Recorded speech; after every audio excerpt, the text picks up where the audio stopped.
ስንክሳር ዘወርሃ ሰኔ 6 አንድ አምላክ በሆነ በአብ በወልድ በመንፈስ ቅዱስ ስም ሰኔ 6 በዚህች ዕለት ከእስክንድርያ ከተማ የሆነ መነኮስ አባ ቴዎድሮስ በሰማዕትነት አረፈ። ይህም የታመነና ንጹሕ ቅዱስ ተጋዳይ በእስክንድርያ ከሚገኙ ገዳማት በአንዱ በመልካም ገድል ተጠምዶ ኖረ።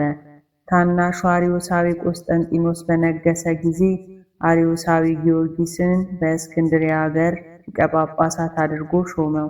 ሐዋርያዊው ቅዱስ አትናቴዎስንም ከመንበሩ አሳደደው። የአርዮሳዊ ጊዮርጊስም በማርቆስ ወንበር ላይ ሲቀመጥ ያን ጊዜ በአርዮሳውያንና በእስክንድርያ ምዕመናን መካከል ታላቅ መተላለቅ ሆነ።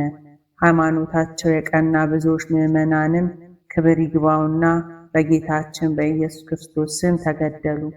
ከዚህም በኋላ የአርዮሳዊ ጊዮርጊስ ስለ አባ ቴዎድሮስ እርሱ አርዮሳውያንን ተከራክሮ እንደሚያሸንፋቸው ከቅዱሳት መጻሕፍትን ማስረጃ በማምጣትና በማስፈረድ ያሳፍራቸው ነበር።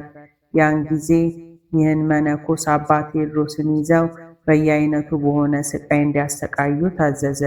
እንዲሁም አደረጉበት፣ ግን ምንም ጉዳት አልደረሰበትም። ከዚህ በኋላም ኃይለኞች ሯጮች በሆኑ ፈረሶች ላይ እግሮቹንና እጆቹን አስረው በሰፊ ሜዳ ውስጥ እንዲያስሮጧቸው አዘዘ። ይህንንም ባደረጉ ጊዜ ሕዋሳቱ ሁሉ ተበጣጠሱ፣ ራሱም ተቆረጠች። እንደዚህም ሆኖ ነፍሱን በእግዚአብሔር እጅ ሰጠ። 3 አክሊላትንም ተቀዳጀ።